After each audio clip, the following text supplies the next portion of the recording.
Alors, bonsoir et bienvenue sur ma chaîne À travers son regard. Ce soir, j'ai la joie d'accueillir Marjolaine Thierry. Bonsoir Marjolaine. Bonsoir Valérie, bonsoir à tous. Alors Marjolaine, pourquoi j'ai eu envie de vous présenter Marjolaine? Marjolaine, c'est l'histoire d'une rencontre. Il y a 7 ans, un coup de cœur, au-delà d'un parcours professionnel absolument incroyable, j'ai été séduite par la femme, euh, lumineuse, puissante et douce à la fois, vraiment impressionnante. Au-delà de cette rencontre et de ce feeling, on a des correspondances dans nos parcours de vie, dans l'audiovisuel et dans la communication. Donc, on s'est retrouvés sur pas mal de points. C'est pour ça que ce soir, j'accueille Marjolaine et j'avais vraiment à cœur de vous la présenter dans ce live qui a pour thématique la prise de parole, cette grande inconnue entre méthode, croyance et réalité. Marjolaine, c'est à toi. Très bien, eh ben, écoute, merci pour l'accueil, j'ai bien fait de venir. Je suis ravie d'être là avec toi, avec vous. Et ben, je peux peut-être me présenter un petit peu pour les personnes Oui, qui ne me connaissent pas.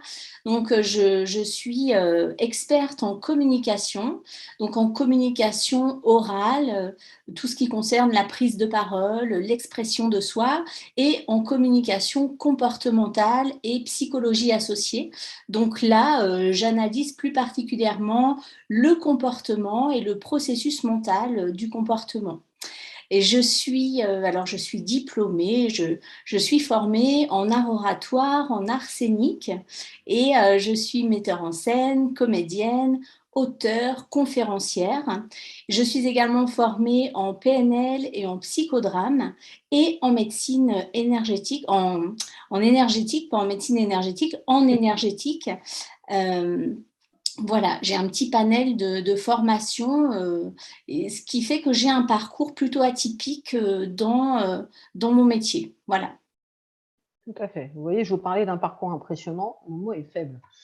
Alors en fait, Marjolaine, qu'est-ce qui t'a poussé à quitter ce monde du cinéma, du théâtre, de la scène, en fait, ou du marketing et de la communication, mais marketing, pour arriver à accompagner l'humain? Alors, paradoxalement, c'est vraiment le chaos qui m'a poussée à quitter ce monde. Le chaos, la colère, la souffrance, parce que de par mon parcours, j'ai travaillé avec beaucoup de populations, on va dire, beaucoup de milieux.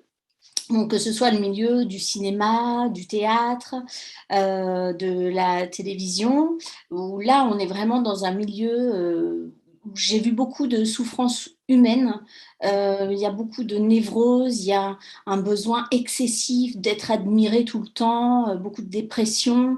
J'ai aussi côtoyé le milieu de la publicité puisque j'ai été assistante particulière pour un directeur de création dans la plus grande entreprise de publicité.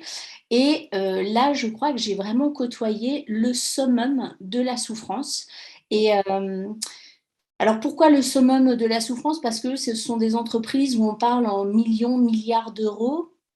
On travaille avec des stars internationales, donc tout le monde pète les plombs, perd la tête, perd surtout la réalité de la vie de l'humain. J'ai tenu 3 ans là dans cette entreprise. Et pour la petite histoire, un an après ma démission, mon patron, voilà, pour qui je travaillais en étroite collaboration, s'est suicidé. Il avait 40 ans. Et c'est vrai que pour moi, cet épisode, ça a été un déclencheur. Alors, il ne s'est pas suicidé parce que je suis partie. Il s'est suicidé parce qu'en fait, il ne pouvait plus gérer la pression psychologique que lui demandait son travail au sein de cette entreprise. Et ça fait vraiment réfléchir. En tout cas, moi, ça m'a fait réfléchir parce que ça a été un amoncellement de rencontres comme ça, de gens qui psychologiquement étaient mal, étaient en souffrance. J'ai souffert moi-même aussi, j'ai failli être en burn-out. Enfin, je veux dire, j'ai vraiment côtoyé le chaos, la souffrance, etc. Et voilà, je me suis posée et je me suis dit, quel est quel est le but à tout ça? Quel est le constat, le point commun par rapport à cette souffrance psychologique qu'on peut retrouver aussi tous, chacun autour de soi? Je trouve que le monde aujourd'hui va mal. Il y a beaucoup de souffrance et je me suis posé la question de savoir comment faire pour peut-être accompagner, aider. Et ce qui m'est venu surtout, c'est de réaliser qu'en fait, nous n'arrivons pas à nous positionner, nous n'arrivons pas à prendre notre place, nous n'arrivons pas à avancer dans notre vie, nous n'arrivons pas à résister à des pressions que demande le monde d'aujourd'hui. Et donc, j'ai créé une méthode pour justement accompagner la personne à restaurer son expression à travers son identité. Parce que je pense que c'est vraiment la base, c'est ce qui peut aujourd'hui sauver l'humanité, c'est que chacun soit, alors on parle beaucoup de chemin, de voie, j'ai envie de dire chacun soit déjà au centre de qui il ou elle est. Voilà. Oui, tout à fait. Et ça, c'est déjà un travail. Et si on arrive à être soi-même, ça veut dire qu'on arrive à se positionner, ça veut dire qu'on arrive à dire, à s'exprimer, à faire, à créer, à avancer, à avoir la force, etc. Donc, c'est vraiment quelque chose de créateur pour soi-même.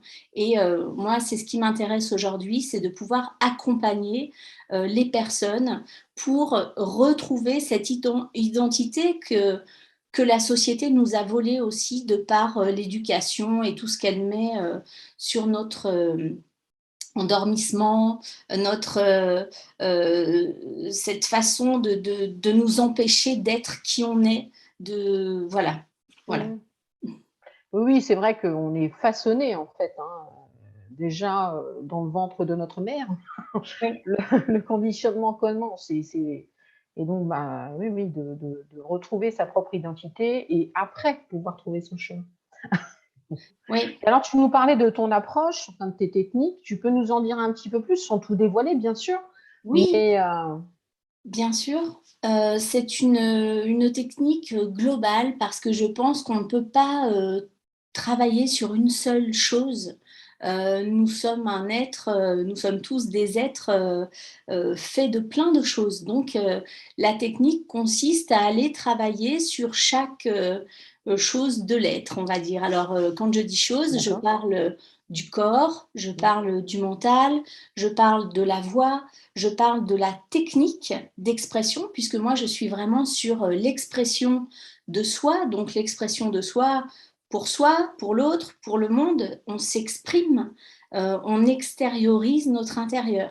Donc, il va falloir aller travailler sur ce corps, ce mental, cette voix, et ensuite ajouter de la technique parce qu'il y a des choses qui sont techniques. Aujourd'hui, quand on parle comme ça avec nos amis, tout va bien, mais on se rend vite compte que lorsqu'il faut parler avec un directeur ou passer un entretien ou parler de quelque chose qui est important ou dans lequel il y a un enjeu, on se rend vite compte qu'on n'a pas les moyens techniques, physiques, verbaux pour défendre ce qu'on a à faire. Alors, il y a des personnes qui arrivent très bien à le faire. Alors, soit elles sont formées pour ça, soit elles font partie de la minorité des personnes.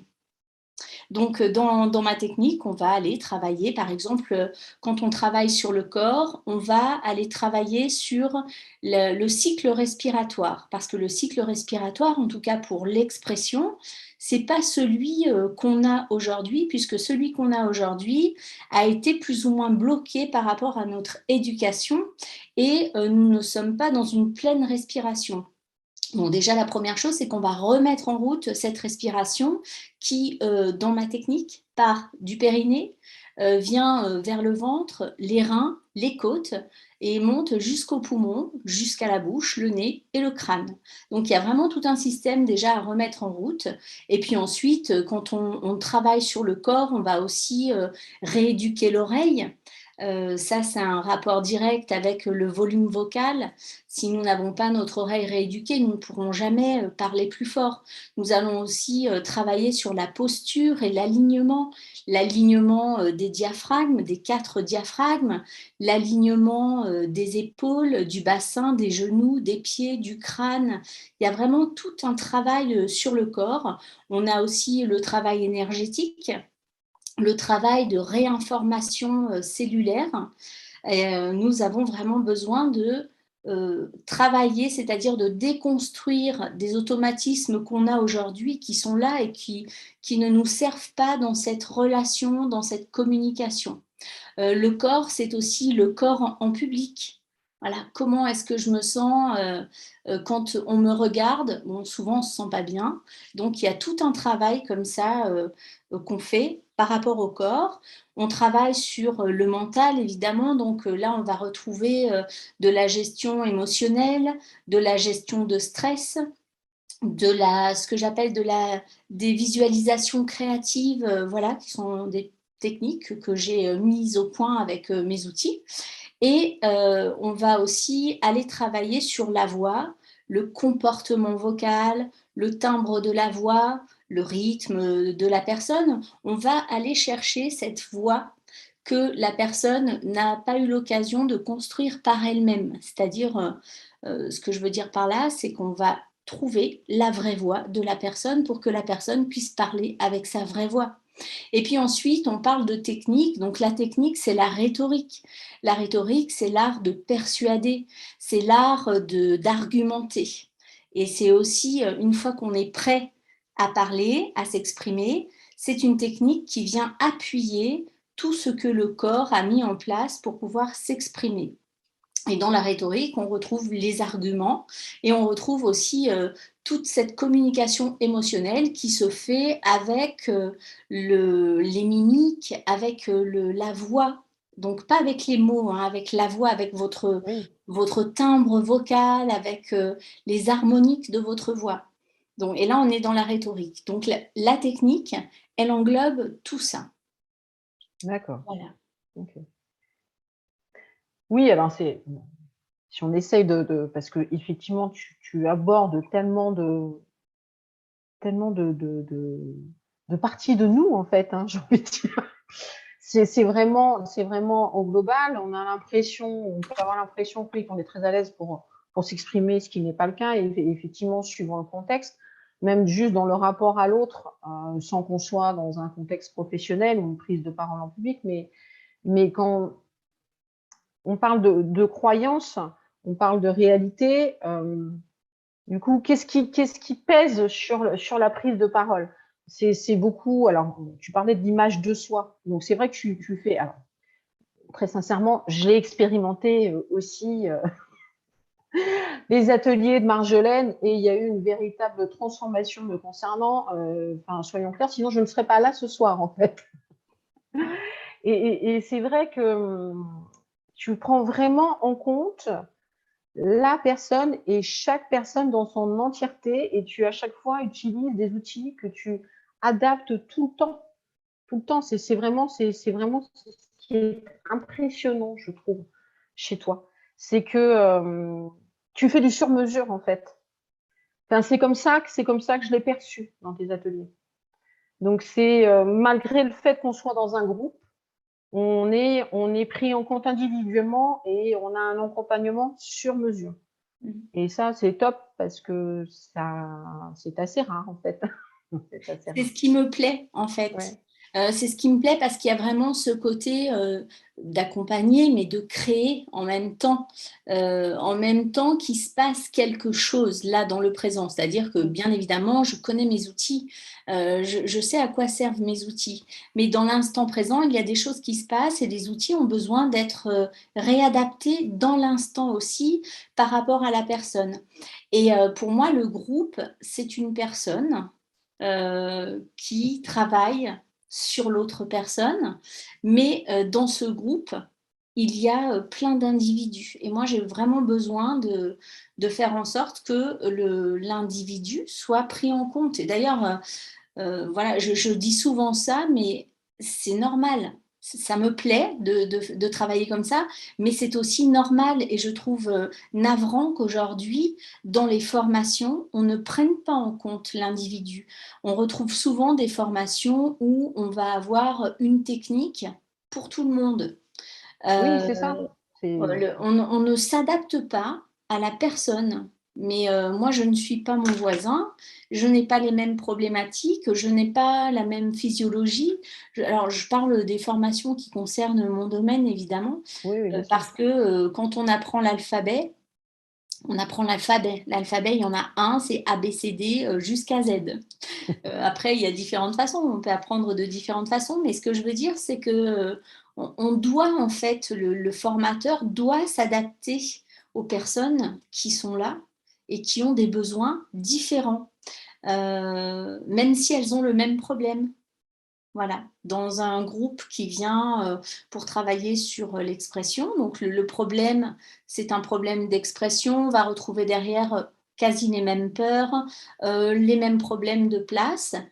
Eh bien, nous devons en fait travailler individuellement avec ce groupe qui a le même problème, mais qui a des personnalités complètement différentes. En tout cas, moi, c'est ce qui me plaît de Oui, faire. oui, oui, oui. Et c'est ce qui fait que tes formations, en fait, sont top, hein. Enfin, bon. Bon, vous allez dire, je vais pas dire le contraire, c'est mon invité.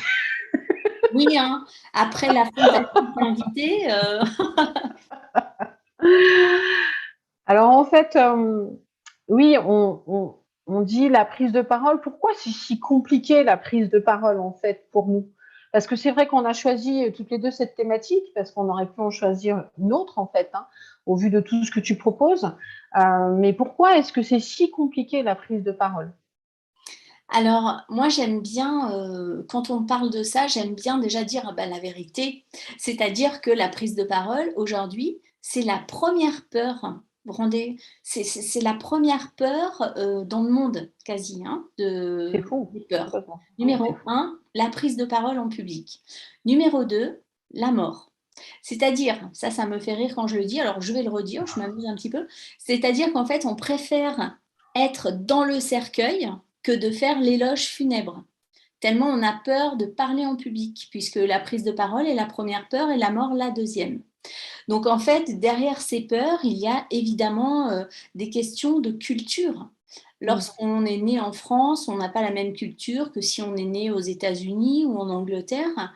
Et en France, nous ne sommes pas les spécialistes de la prise de parole, pas du tout. Nous sommes très handicapés par rapport à ça parce que nous avons une culture d'intellectuels. Donc en France, il faut briller par son excellence, par, euh, par ses mots. Nous n'avons pas appris à l'école, par exemple, à nous exprimer. On nous a fait réciter, apprendre par cœur des poésies, des récitations pour venir devant tout le monde avec une note. Et il ne faut pas se tromper, il faut apprendre par cœur, dire par cœur. À aucun moment, on a appris à ce petit enfant qui est terrorisé chez lui de savoir que demain, il va passer devant toute la classe, qu'en fait, ça peut être un jeu, tout ça. Et on n'est pas obligé d'être sérieux et on peut venir et on peut tout rater, tout recommencer ou arrêter, aller s'asseoir.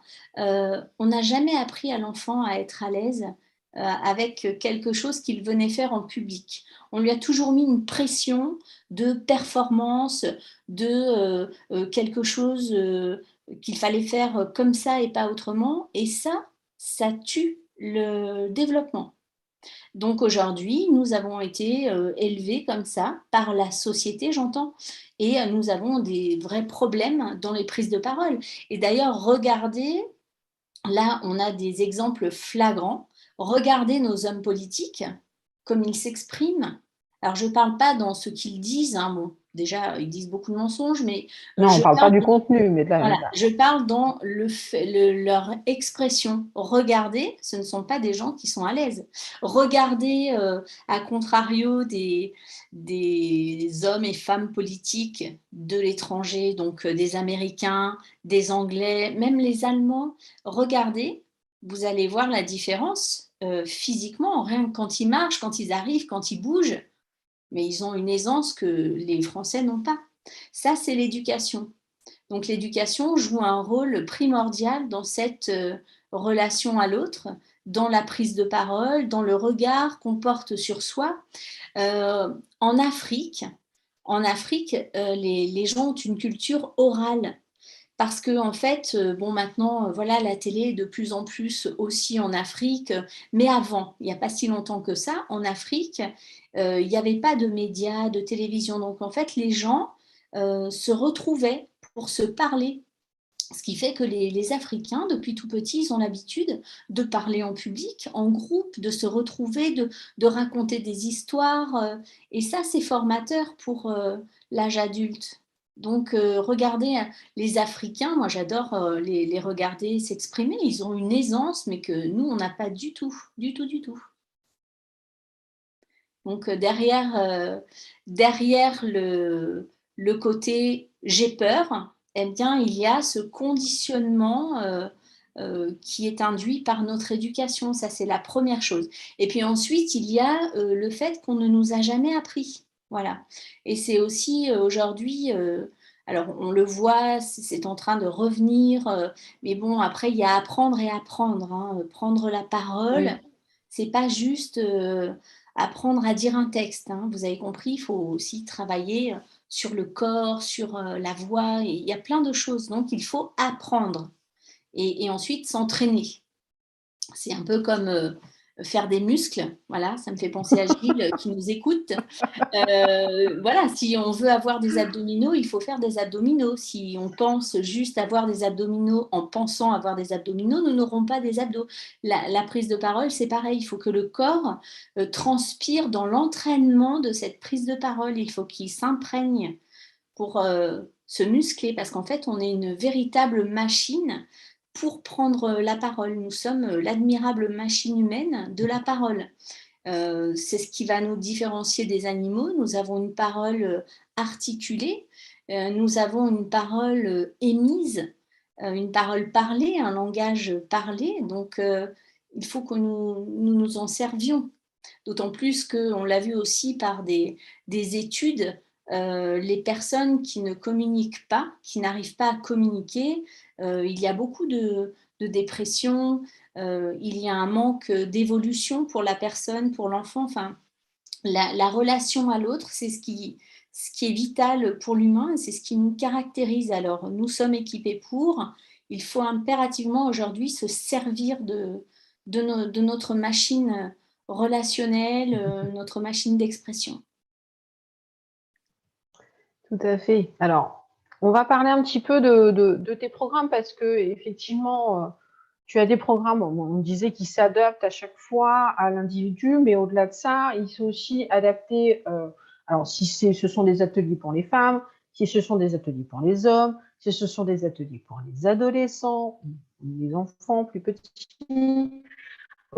si c'est aussi dans le cadre, si c'est un besoin dans le cadre personnel ou professionnel, une préparation à un entretien d'embauche ou aussi l'accompagnement au sein de l'entreprise. Donc, c'est très, très varié. Et donc, tu peux nous en dire un peu plus. Enfin, je sais Oui, qu'on n'a pas la journée, mais bon, alors, oui, sans trop oui. en dire toujours, mais Oui, mais de toute façon, il y a tellement à dire que je ne pourrais jamais trop en dire parce qu'il y a beaucoup à dire. Et c'est vrai que bien l'accompagnement, il est sur l'humain. Donc, si l'humain est un enfant, si l'humain est une femme, si l'humain est une personne qui a envie d'un accompagnement pour elle, dans sa vie ou pour faire des choses dans son entreprise, eh bien, je vais adapter à chaque fois les choses pour que l'objectif soit atteignable.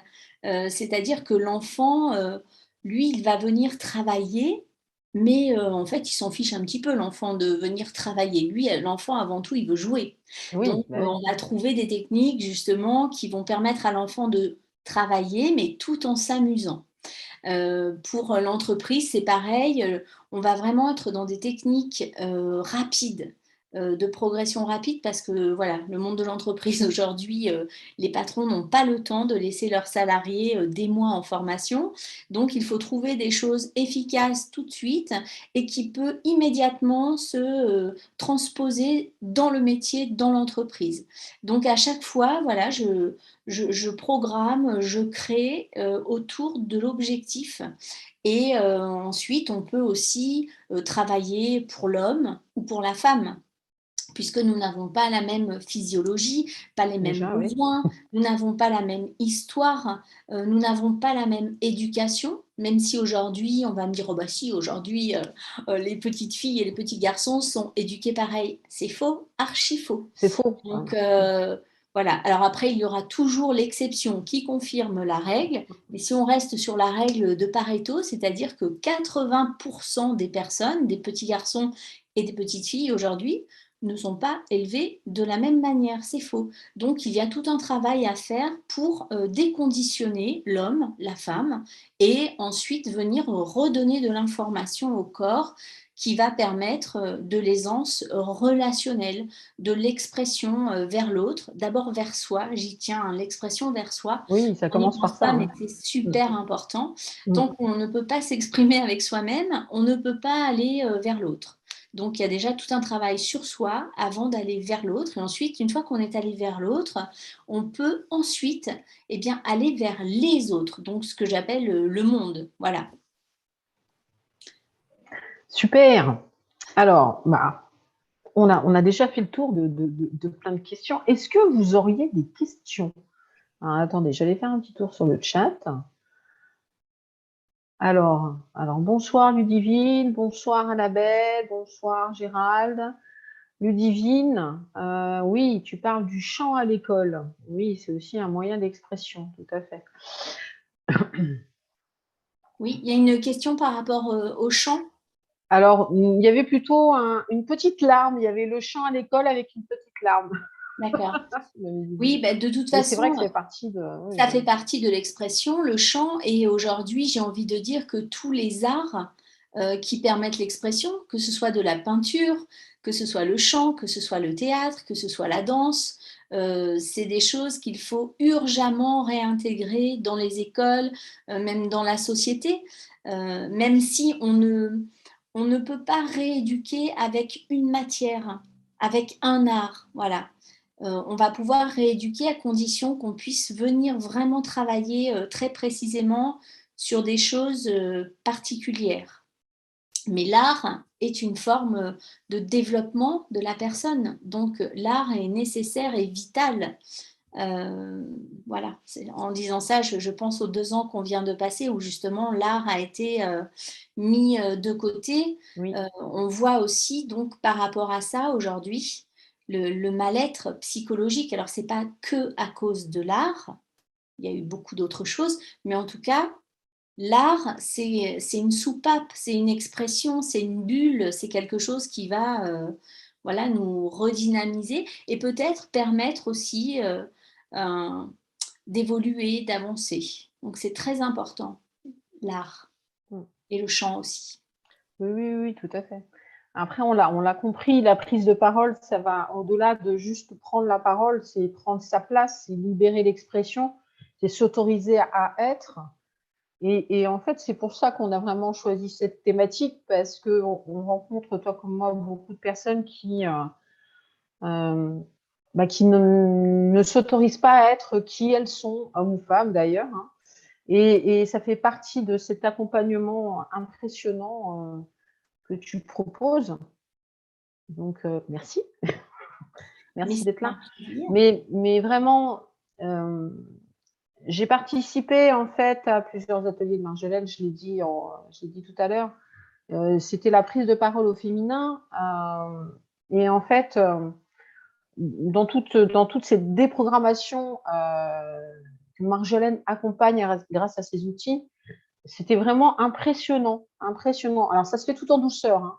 Il y a plein d'exercices. Alors, la formation, je l'ai fait en visio, elle fait des formations en présentiel, mais c'est cette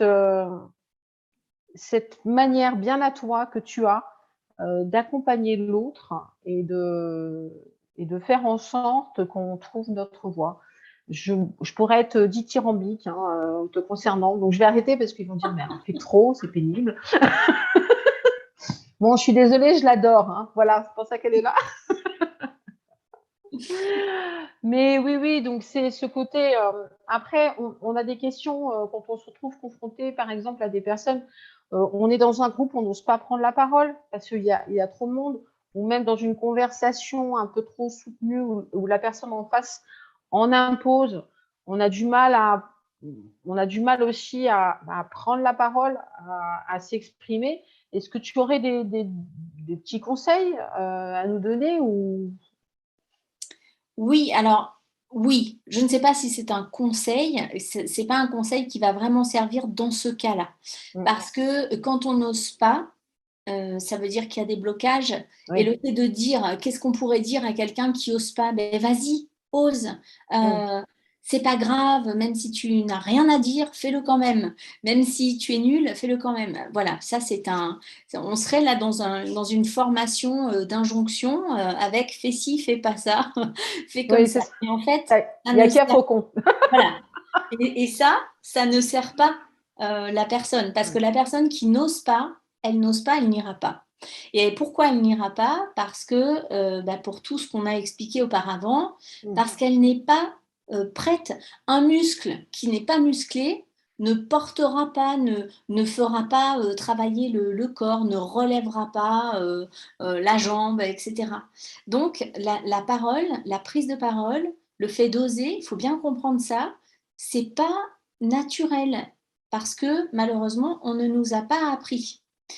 Si on se forme, si on s'entraîne, nous allons pouvoir oser parce que les blocages, nous allons les dépasser, parce que physiquement, nous pourrons nous imposer, nous pourrons proposer une idée, nous pourrons débattre, nous pourrons oser le faire même si personne n'est d'accord avec nous.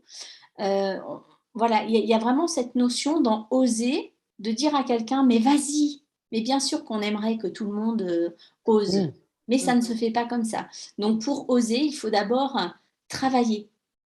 Et ensuite, la personne, elle pourra oser. Croyez-moi, elle osera. Voilà, si elle travaille, elle osera le faire.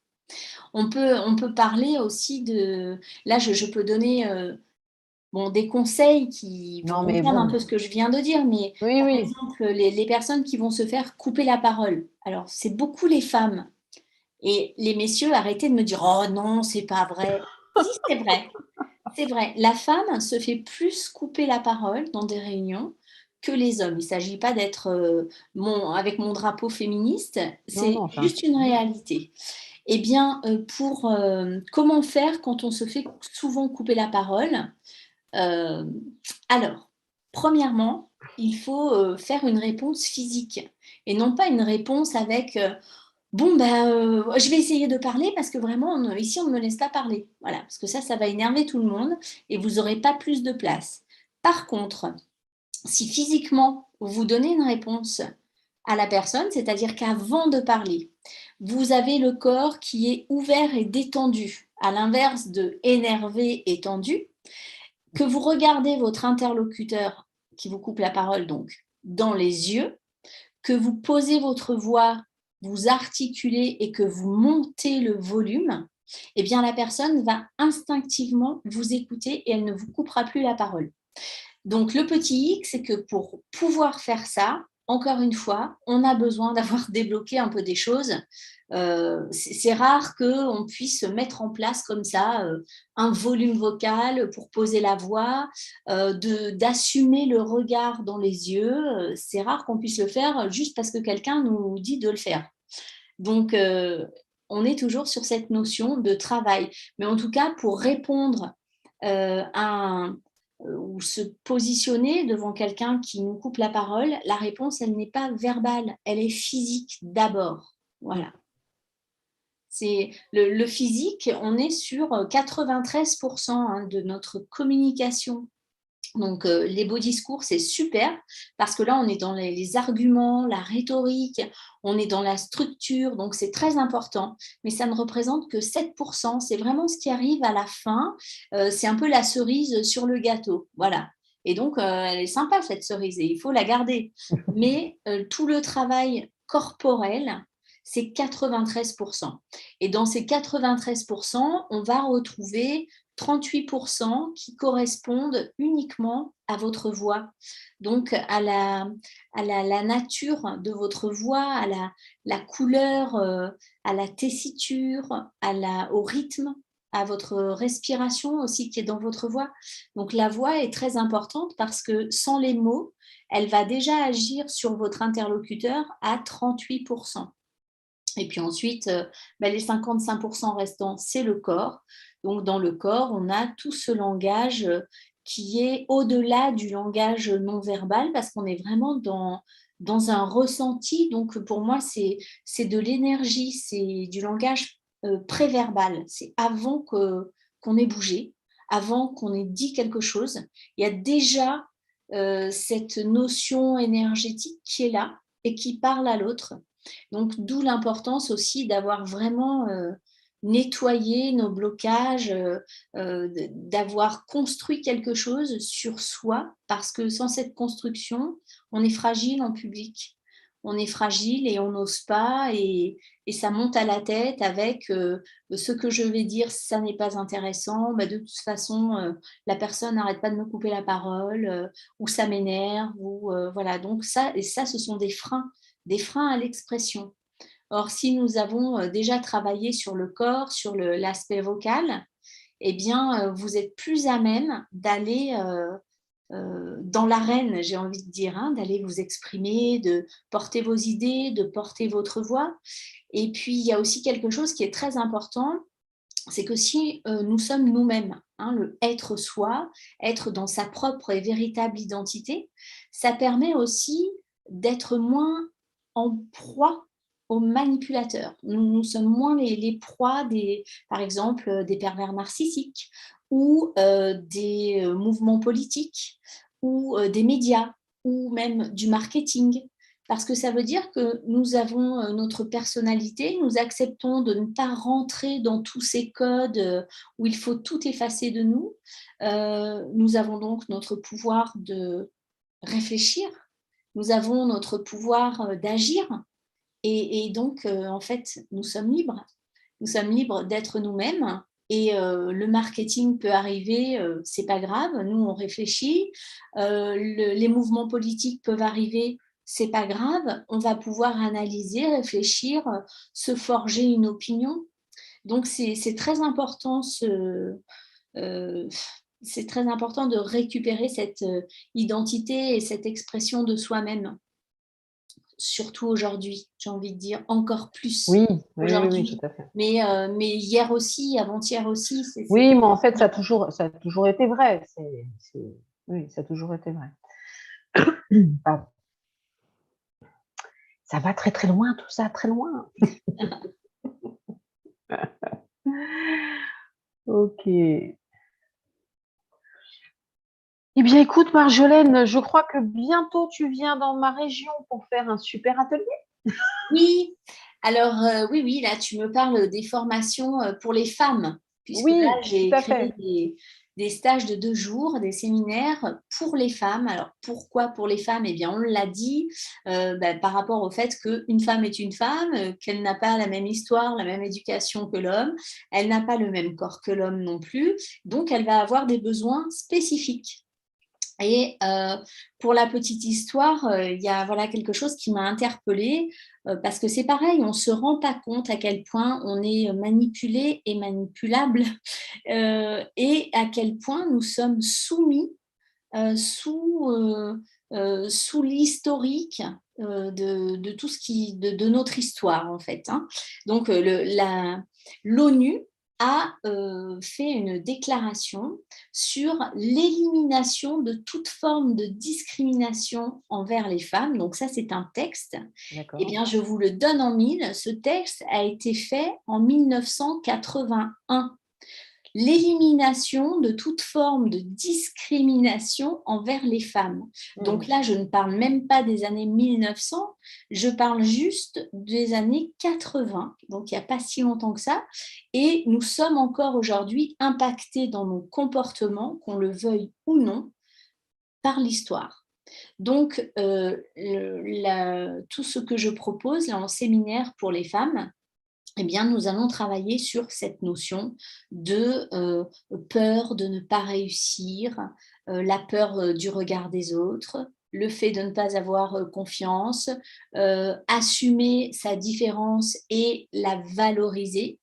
Il y a vraiment une réappropriation, de sa place sur le territoire à prendre en tant que femme, ce qui ne veut pas dire écraser les hommes, détester les hommes, pas du tout. Nous avons besoin des hommes et nous les aimons très fort, mais nous devons aussi vivre chacun, dans notre place et la femme a besoin de se réapproprier cette, confiance, sa place pour créer, développer, évoluer avec sa personnalité. Donc moi, je travaille là-dessus et le stage dont tu parles, donc, qui aura lieu en juin à Poitiers, eh bien la thématique, c'est vraiment d'aller travailler au cœur de la personnalité féminine pour que chaque femme puisse exister avec qui elle est et non pas exister à travers les yeux du monde qui est en train de la façonner avec des choses bizarres. Voilà, Oui, avec tous les codes sociétaux, enfin, tous les dictats, voilà. etc. Donc, c'est voilà, se retrouver, être soi, s'autoriser à être soi, encore une Oui. fois. Voilà. À être soi et à développer aussi cette présence. J'attache beaucoup d'importance à la présence. On n'a vraiment pas l'habitude de, de se servir de notre présence. Et pour la petite info, euh, bon, je vais raconter une petite histoire avec Marilyn Monroe. Donc, j'étais pas là, hein, mais en tout cas, voilà, je l'ai lu.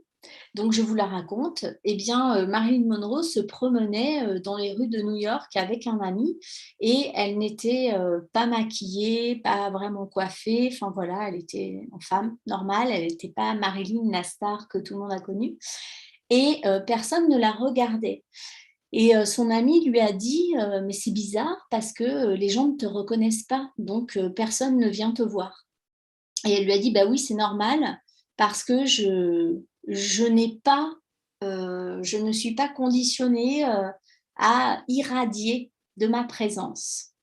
Et elle lui a dit, bah, regarde ce que je vais faire et tu vas voir. Et en fait, elle s'est conditionnée et tout d'un coup, les gens l'ont reconnue. Et donc là, c'était imaginé Marilyn dans la rue, donc tout le Mmh. monde venait vers elle. Et cette présence-là, elle n'avait pourtant pas changé de vêtements, de coiffure, de rien du tout. C'est quelque chose qu'elle avait à l'intérieur d'elle, qu'elle a fait surgir à l'extérieur. Et ça, c'est très important et c'est aussi quelque chose sur laquelle j'aime travailler quand je travaille avec les femmes parce que la femme a été vraiment éduquée pour être discrète, humble, sage.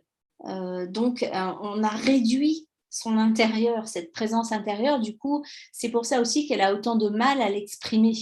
Et en fait, dans les stages, on va aller chercher ça de façon à ce qu'on puisse eh bien, la restaurer, puisqu'elle est là, cette présence. On ne va pas en faire des caisses pour qu'il y ait une présence. On va juste restaurer la présence de chaque personne et là de chaque femme pour qu'elle puisse vibrer à l'extérieur, dans ses relations et à travers elle.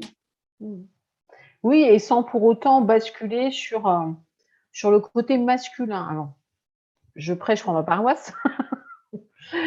C'est vrai que, c'est vrai qu'à une époque de ma vie, dans tout ce qui était quand j'assistais à des réunions ou que j'animais des réunions, j'étais dans un milieu professionnel essentiellement masculin. Du coup, j'avais façonné mon image et j'avais un comportement, pratiquement masculin, un positionné très, très fort, voilà. Et alors ce que tu nous apprends et ce que tu nous fais découvrir, c'est qu'on peut avoir autant de présence et de qualité de présence et de puissance, etc., tout en restant dans son féminin, en fait. Hein. C'est ça qui est, sans être Exactement. obligé ouais, de mettre un autre masque, en fait. Hein. Oui. Mais c'est un réflexe. Tu n'es pas la seule à avoir eu ce réflexe. Il y a énormément de femmes. Le monde de l'entreprise, c'est un monde qui est déjà masculin. Et il y a énormément de femmes qui ont des responsabilités et qui, pour justement faire face à ces responsabilités, quand elles se retrouvent dans des milieux masculins, elles vont jouer de la voix ou de la prestance pour se caler au modèle masculin. Voilà, et c'est vrai que c'est dommage parce qu'en fait, elles pourraient avoir tout autant de prestance, d'écoute et de professionnalisme en étant féminines, puisqu'elles sont femmes, elles ne sont pas masculines. C'est pas la peine d'aller chercher quelque chose de masculin pour affirmer une autorité ou, à l'inverse, d'aller aguicher avec sa féminité pour aussi Oui, avoir... c'est ça. Voilà. Le but, c'est que la personne soit elle-même dans le genre qui lui est propre. La femme est une femme, l'homme est un homme. Tout à fait. Voilà. Ok. Alors, donc, cet atelier, il a lieu quand, Marjolaine? Parce que Alors les en dates. juin, mais quand? Alors, c'est 18 et 19 juin à Poitiers. Oui, tout à fait. Auparavant, je serai le 14 et 15 mai avec cet atelier toujours à Voiron, les 25-26 juin à Lyon et les 9 et 10 juillet à Annecy. Donc ça, c'est pour l'atelier pour les femmes. Et d'ailleurs, il s'appelle, je ne l'ai pas dit, mais j'aime bien ce titre aussi, c'est Soyez vous-même, toutes les autres sont déjà prises. Voilà, pour moi, c'est vraiment ce sur quoi on va travailler. Être soi, ça ne sert à rien de vouloir ressembler à quelqu'un d'autre que soi-même. Ça n'est pas révolutionnaire dans ce monde aujourd'hui.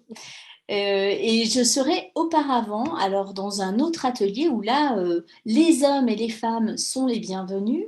C'est un atelier qui aura lieu les 20 et 21 avril à Présilly, entre Annecy et Genève. Et ce séminaire, je le co-anime avec Gilles Goncalves, qui est expert en neurostructuration, qui est expert en déprogrammation des stress émotionnels. Gilles est aussi expert en combat, en arts martiaux. Il forme des médecins à la médecine traditionnelle chinoise. Donc, nous co-animons le stage ensemble. Et là, nous travaillons vraiment sur la déprogrammation, le déblocage des schémas émotionnels, sur tout ce qui empêche la personne à avancer dans la vie, hein, que ce soit des traumatismes ou des réflexes de conditionnement aussi. Et voilà, nous travaillons ensemble sur ce programme. D'accord. Fantastique, tout ça. Nous avons un concours, il me semble. Donc, le tirage aura lieu demain. Les personnes qui se sont inscrites pourront gagner, donc, enfin, gagneront, pas pourront gagner, gagneront une séance de coaching avec Marjolaine. Écoute, Marjolaine, un petit mot de la fin? Eh bien, écoute, bon, alors déjà, je te remercie de m'avoir invitée parce que c'est une occasion pour moi de prendre la parole et en plus avec toi, donc c'est un plaisir double. Et ce que j'aurais envie de dire, c'est que aujourd'hui, chacun a un petit bout de destin du monde dans sa main. Et que dans cette main, il y a du travail. Il y a du travail pour se réapproprier son identité, sa créativité, son expression. Et que c'est aussi comme ça qu'on va pouvoir changer le monde et changer les choses. C'est en se changeant soi-même et sans attendre que quelqu'un le fasse à notre place. Donc, il y a beaucoup de travail, mais il y a aussi beaucoup d'espoir. Et voilà, j'ai envie que les gens aient envie. Voilà. Super. Eh ben, encore une fois, merci beaucoup, Marjolaine. Merci à toutes celles et ceux qui étaient avec nous ce soir. Le replay sera bientôt disponible sur la chaîne et je vous retrouverai très, très bientôt avec un autre invité, notre ami Gilles Goncalves, qui est avec nous aussi ce soir. Donc, nous vous souhaitons une très belle soirée et encore merci d'avoir été parmi nous. Au revoir.